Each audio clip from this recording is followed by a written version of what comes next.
this one. Can we? Look at this. I look like a different color. Where are you from? Take it off, please.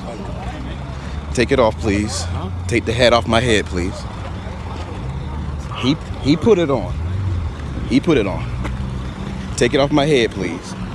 Yes. I don't want it. Take the hat off my head, please. Thank you. I'm sorry. You're fine.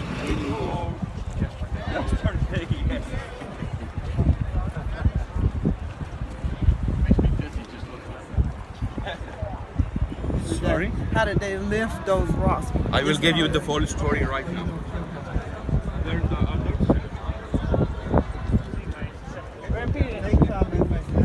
Pink shirt, red shirt. Mr. Ashok! Ashok!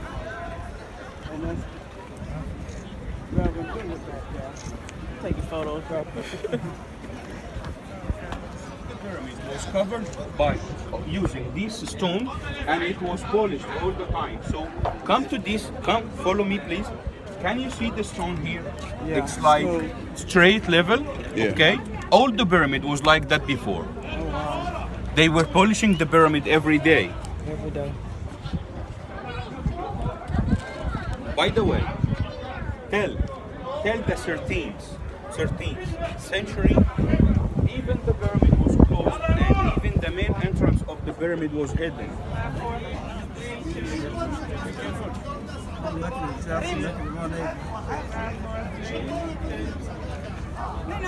The wife in Egypt, her name is not the wife, her name is the government. The government. The government or the prime minister. Yeah.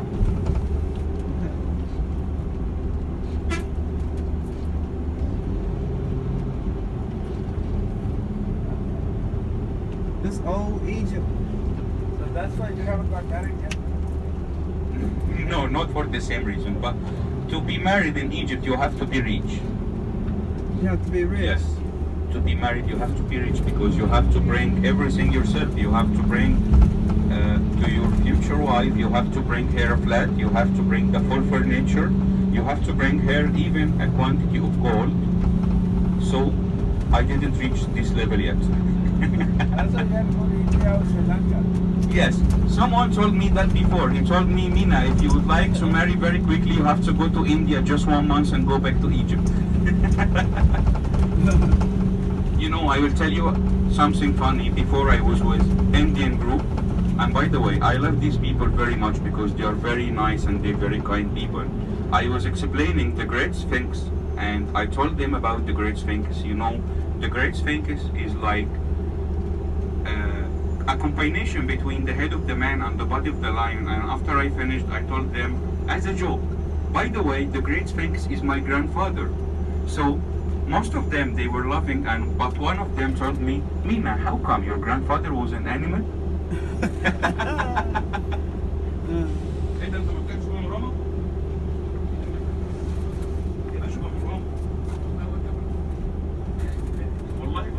That's the one they stole the head, wasn't it? I don't know. I think so. That's in Germany. That little dog sitting out there. You see him on there?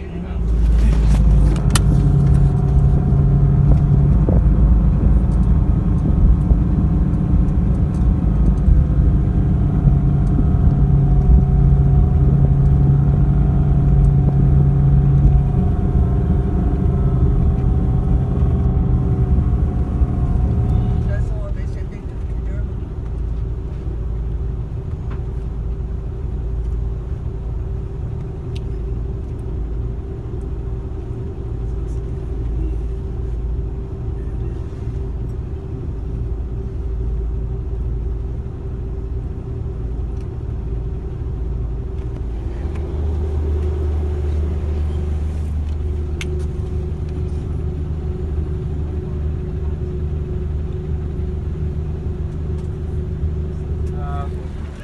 Life and Sound Show.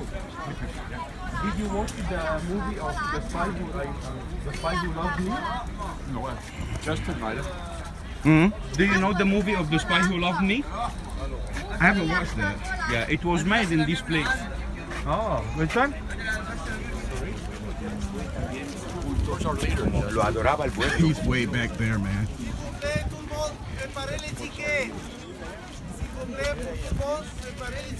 La tienen incluida ya. Dentro. À la fin de la visite, on sort par là. Et ça sera même chemin comme ça jusqu'à la Le roi, ça c'est la tête. Ce roi qui fait, c'est la tête de Sven.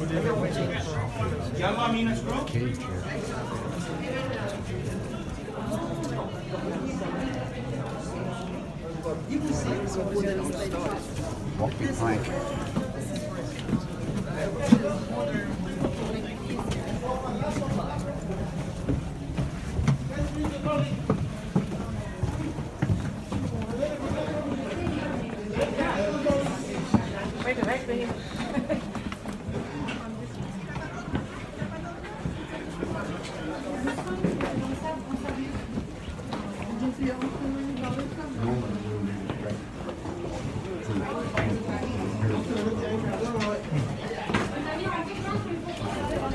Oiga, tiene que hacerse amor, con Sí, es amor, amor. Ay, amor.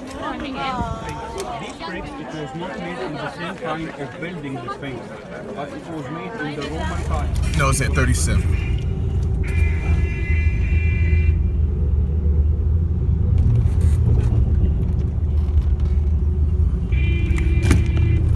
You remember when I told you that to drive a car in Egypt, you have to be a fighter, not a driver. Yes.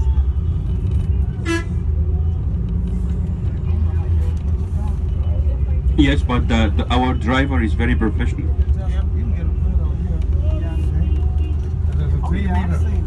The place is very narrow to drive a car like that or to drive a bus like that. Mostly made in India. So when Are you ready? When you go by that, it's half the price of Yalla. a cat. Did you ever drive one of those? Flower cod. If you come to India, mostly I'm taking you there.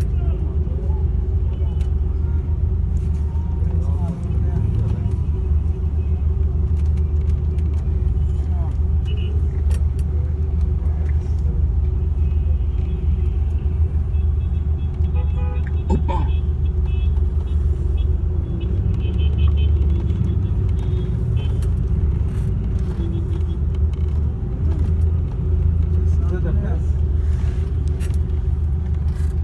Nina's group, yalla?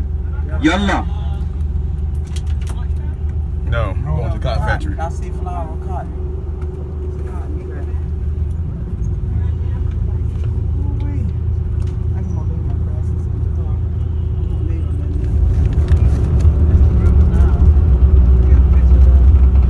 Yeah, I got that yesterday.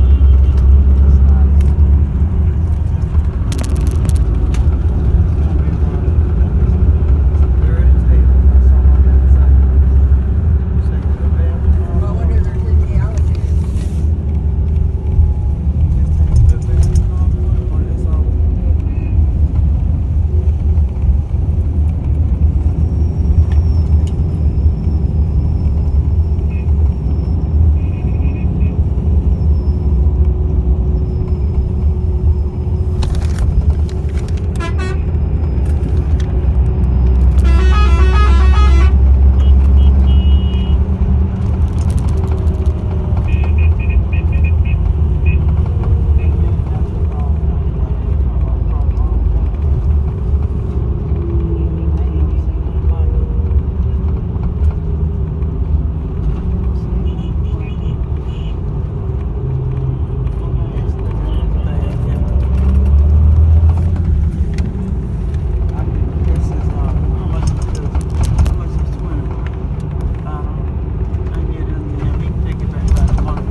Yeah, sure.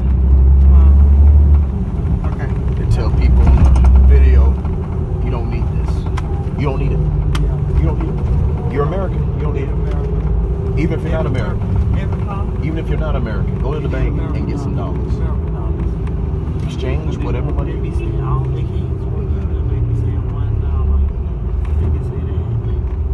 Boy, you got stressed.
Yeah.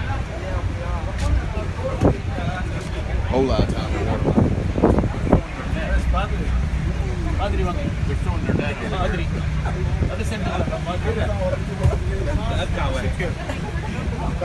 إذا ما كنتش أنت تنفع مين ينفع؟ لو أنت ما تنفعش مين ينفع؟ Congratulations! You are making your visit when you are sitting.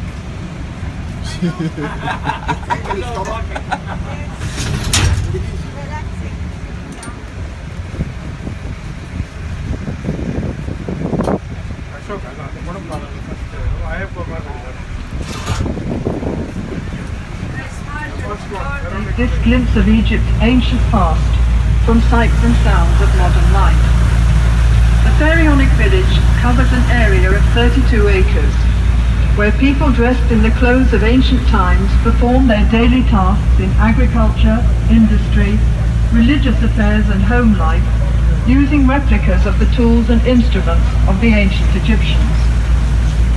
When Dr. Abdusalam Regeb took over the village from his father, he expanded it with 10 special museums, covering such varied subjects as mummification, ancient boats, the Coptic and Islamic periods, and the life of President Nasser. Dr. Abdusalam has made the pharaonic village into an open book on Egyptian history and culture. You are about to take a voyage back in time to the land of the pharaohs 4,000 years ago.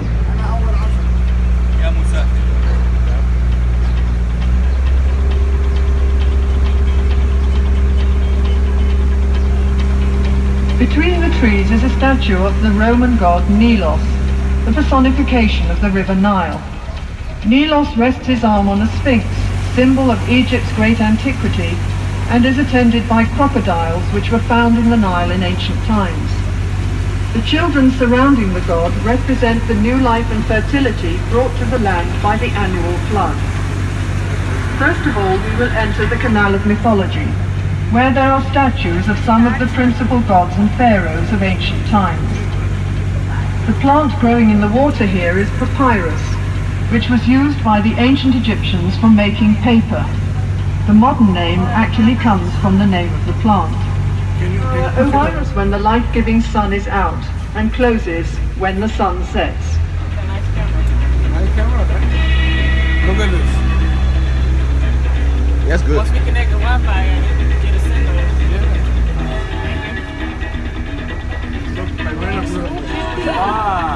Osiris, the god of resurrection and lord of eternity, was usually shown as a mummy, his flesh colored green or black.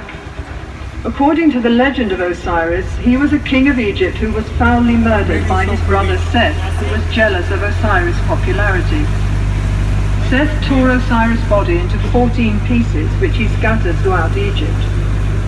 Isis, Osiris' faithful wife, searched the country for the pieces of her husband's body, and then brought him back to life, after which she conceived her son Horus, who was eventually to avenge his father's murder.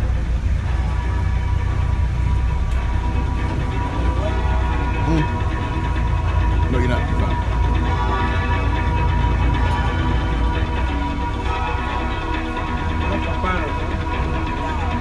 Isis, the sister and wife of Osiris, has her son Horus on her knee. Isis was worshipped all over Egypt as a mother goddess who typified the faithful wife and devoted mother. In the early centuries AD, the cult of Isis was taken to Europe by Roman soldiers who had served in Egypt. The most famous temple of Isis can be visited nowadays on the island of Philae at Aswan. Horus, the falcon god, in his earliest form was the god of aerial space, with the sun and moon as his two eyes. Later he was regarded as the son of Isis and Osiris, who avenged his father's death by fighting with his uncle Seth for the throne of Egypt. After many years of conflict, Horus was at last triumphant.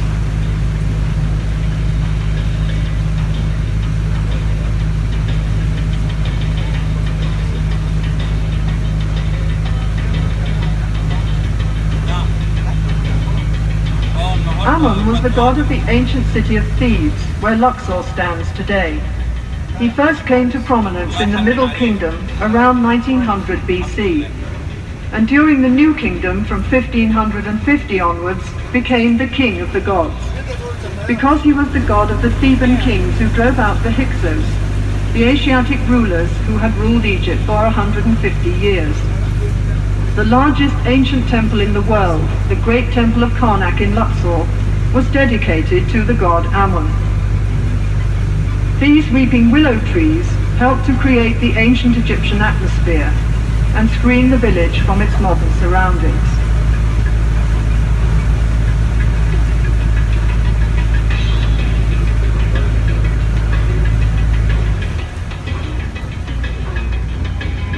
Thutmosis III was one of the greatest generals of ancient times. He succeeded to the throne of Egypt at about 8 years of age, but was supplanted by his stepmother, Queen Hatshepsut, who ruled as pharaoh for the next 22 years. During this time, Thutmosis trained in the priesthood and the army. As pharaoh, he carried out 17 military campaigns in Western Asia and extended the frontiers of the Egyptian Empire to their furthest limits. Standing in the water is a Nilometer, a gauge used by the ancient Egyptians to measure the rise of the annual flood which occurred every summer. This enabled tax assessors to estimate the revenue from the grain harvest the following spring. Even in those days, farmers complained that they did all the work and the taxman got all the profit.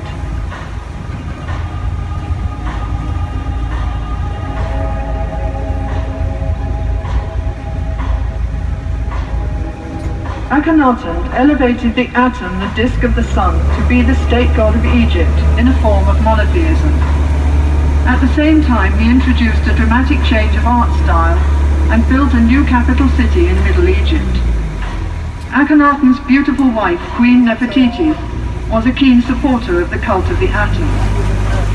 After Akhenaten's death, the Egyptians returned to the old form of the religion during the reign of his successor, Tutankhamun, who was probably his son. Later pharaohs tried to wipe out all traces of Akhenaten's existence.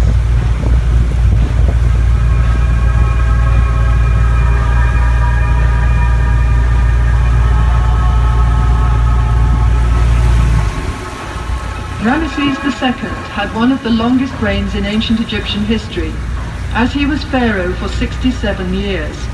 In the 5th year of his reign, he fought a great battle against the Hittites from northern Syria. But it is certain that Ramesses' personal courage saved the Egyptians from defeat.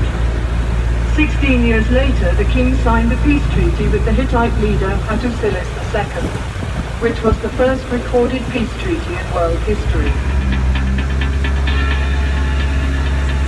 The most famous of Ramesses II's monuments is the great temple at Abu Simbel in Nubia, south of Aswan. This magnificent building, with its famous colossal statues of the king, was cut entirely in the rock, along with the nearby temple of Ramesses' favorite queen, Nefertari. The two temples were rescued from the waters of Lake Nasser when the Aswan High Dam was being built in the 1960s.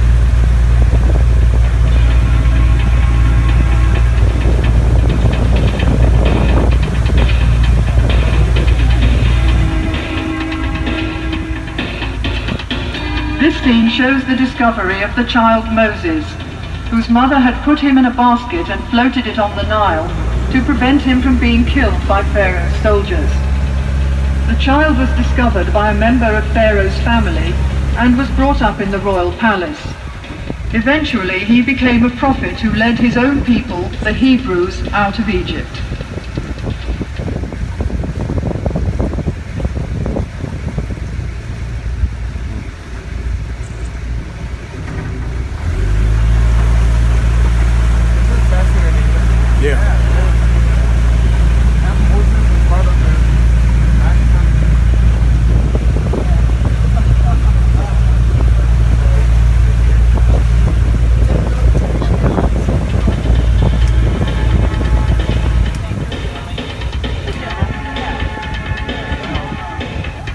The grotesque dwarf god Bes was a great favorite with the Egyptians. He was believed to protect people against snakes and scorpions, and was particularly regarded as a patron of women in childbirth. In general, Best was the god of pleasure and enjoyment of every kind.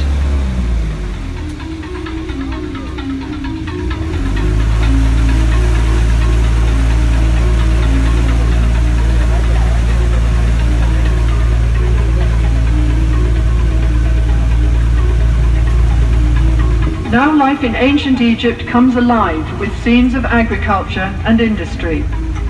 The nobleman and his wife are enjoying the fresh air in their garden pavilion. They are playing a game called Senet, a game for 2 players, a form of which is still played in Egypt today. Ploughing is the first operation in preparing the land for cultivation, and here we see the ploughman with his team and the simple wooden plough. After ploughing, the heavy clods of soil are broken up with a hoe, and then furrows are made with the broad-bladed mattock. The sower scatters the seed from a small bag or basket, and sheep follow the sower to press the seed into the tough soil with their feet. Beside the houses in the background are pigeon towers. The Egyptians kept pigeons for food, and they were used for carrying messages, especially for the army.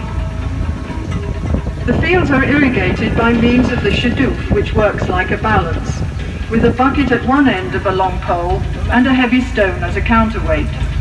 Shadoofs are still sometimes used in the Egyptian countryside. When the grain is harvested, the sheaves are carried to the threshing floor in a net bag hung on a long pole. When a thick layer of grain has been spread on the circular floor, oxen or cows are driven round to break up the ears of grain with their heavy feet. The next process is winnowing, when the grain is tossed up into the air so that the lighter chaff or husk will blow away on the wind. The grain is then taken to be stored in the silos. The scribe makes a careful record of all the grain which is being stored. This was important for taxation purposes, as there was no money in Egypt in pharaonic times.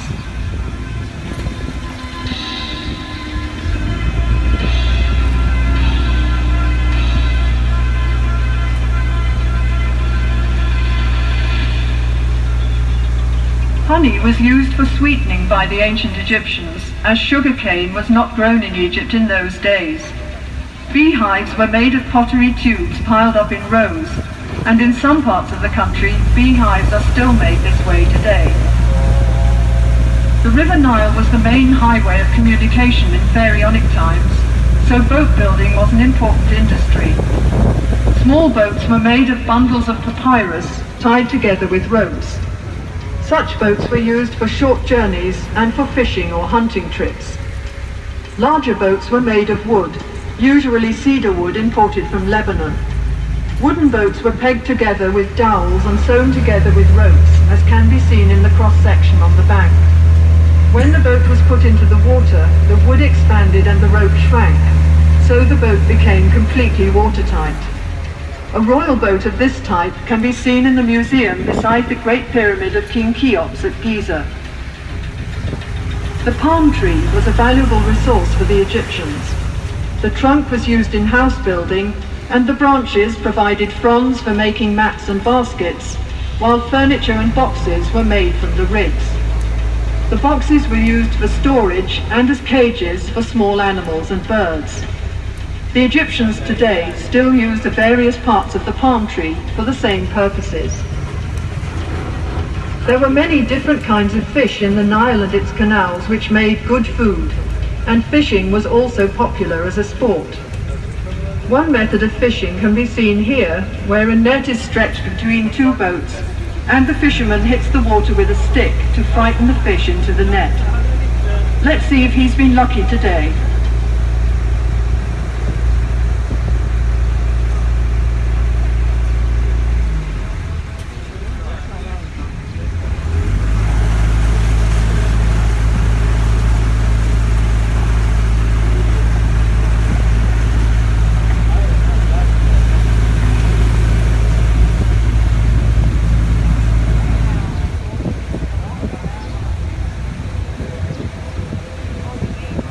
How can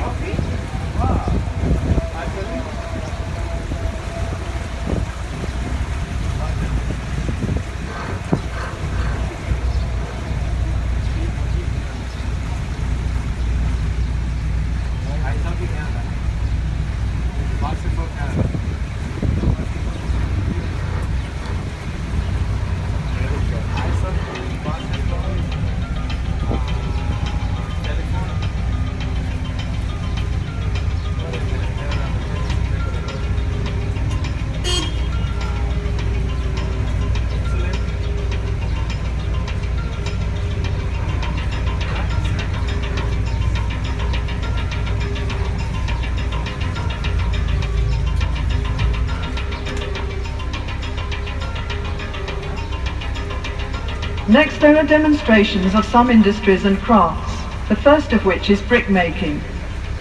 The material used is the Nile mud, which is mixed with water and chopped straw into a thick paste.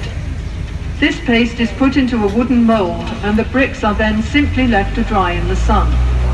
As there is little heavy rain in Egypt, these mud bricks can last for centuries. The houses of the ancient Egyptians, even the palaces of the pharaohs, were constructed of sun-dried mud brick. The roof was made of split palm trunks covered with branches. The building was covered with a thick layer of mud, which acted as insulation against heat, wind, and rain.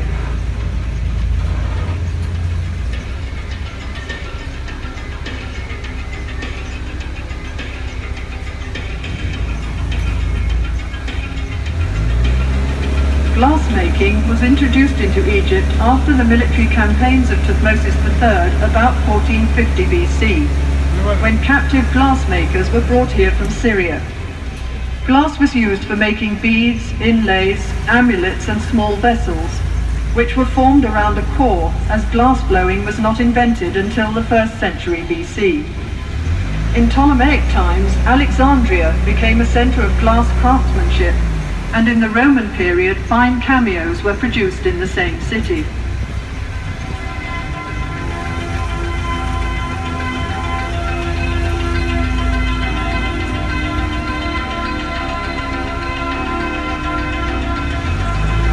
The Egyptians are also famous for mummifying their dead. Mummification is basically dehydration, and to speed up this process, the internal organs of the body were removed and preserved separately. The body was dried out by being covered with natron salt, a form of soda found in the deserts of Egypt. The body was then cleaned and embalmed and wrapped in several layers of linen bandages. Amulets were put between the bandages to protect the mummy from harm. The whole process took 70 days.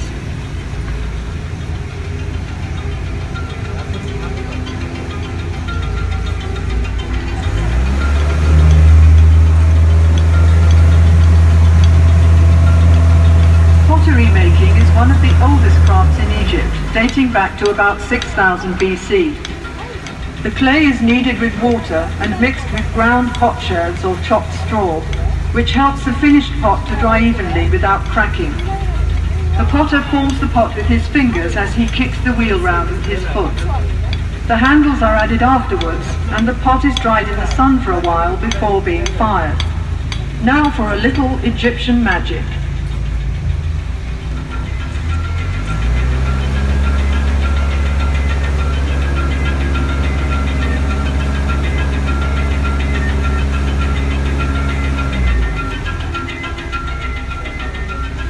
This scene shows the different stages in decorating a stone wall.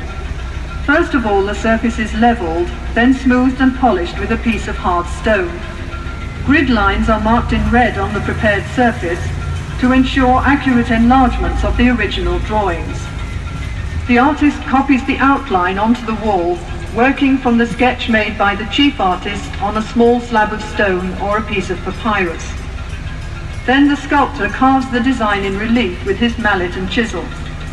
Finally, the details would be painted in colour to make the picture look as realistic as possible.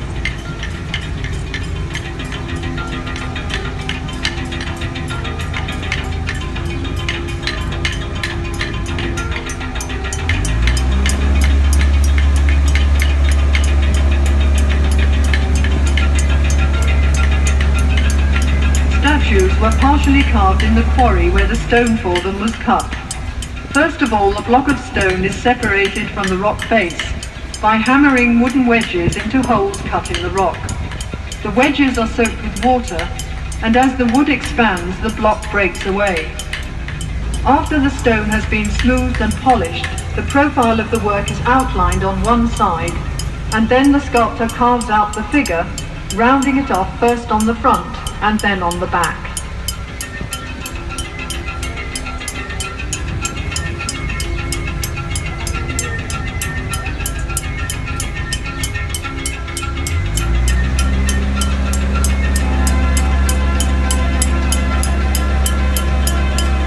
Vases were made from various kinds of stone, particularly alabaster, a soft stone which was worked into beautiful designs. After the rough piece of alabaster has been polished smooth, the inside is hollowed out with a drill with a flint or copper bit.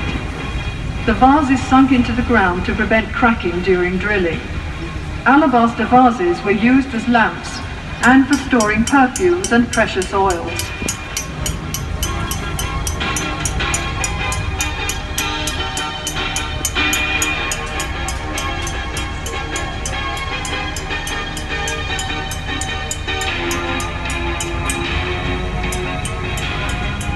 The tools of the carpenter and joiner were made of copper, wood and bronze. On the left, a man is sawing a log of wood into planks. Other tools used were a hammer, chisel, an adze and a bow drill for boring holes.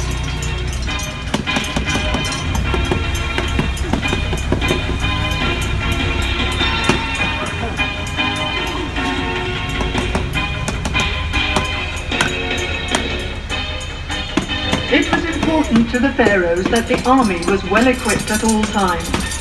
Weapons included bows and arrows, swords, battle axes and spears, as well as shields and throw sticks. The horse-drawn war chariot was introduced into Egypt by the Hyksos from Western Asia around 1700 BC.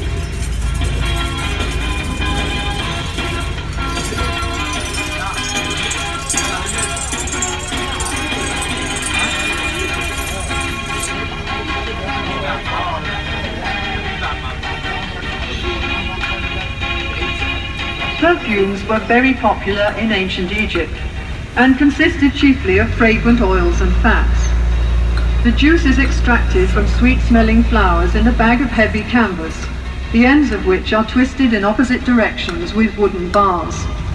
This scented extract is then mixed with oil or fat as a base.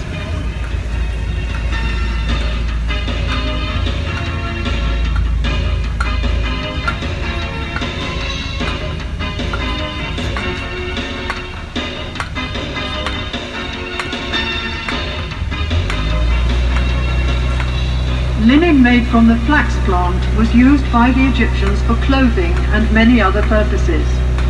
Bundles of flax stalks are pulled through a large wooden comb to remove the tops and leaves. The stalks are soaked in water for a few days to soften them and then beaten with a wooden mallet. They are then pulled through a smaller comb to separate the fibres from the outer woody covering, and the good fibres are picked out and spun into thread on a spindle. The fine linen thread is then woven into cloth on a loom. The earliest looms in Egypt were horizontal, and the upright loom was brought to this country by the Hyksos.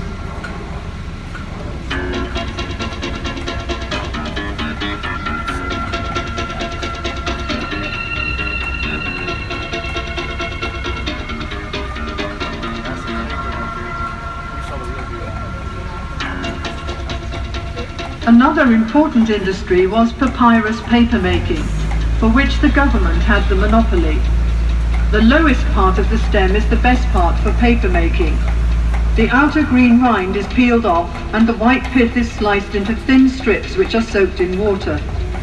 After repeated soaking, the now pliable strips are placed on a piece of cloth in 2 layers, one vertical and one horizontal.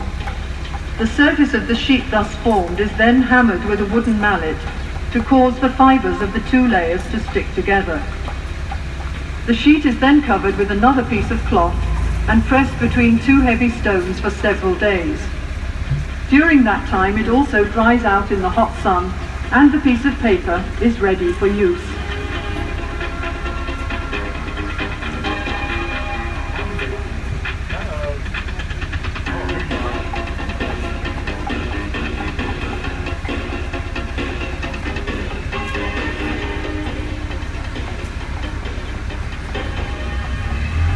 Good wine was appreciated in pharaonic times, and this scene shows the method of winemaking. Bunches of ripe grapes are taken to the vat where the grapes are trodden out, and the juice extracted is poured into large pottery jars to ferment. When this process is complete, the jars are sealed with a clay seal, which is stamped with the date and the name of the vineyard where the grapes were grown.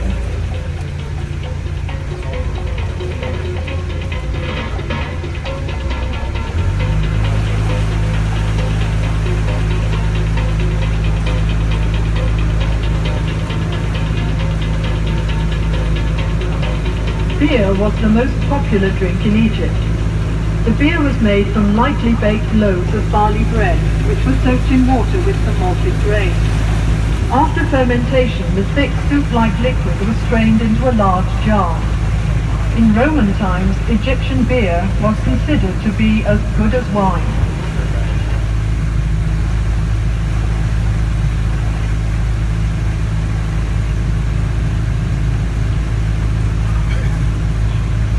Congratulations! Thank you.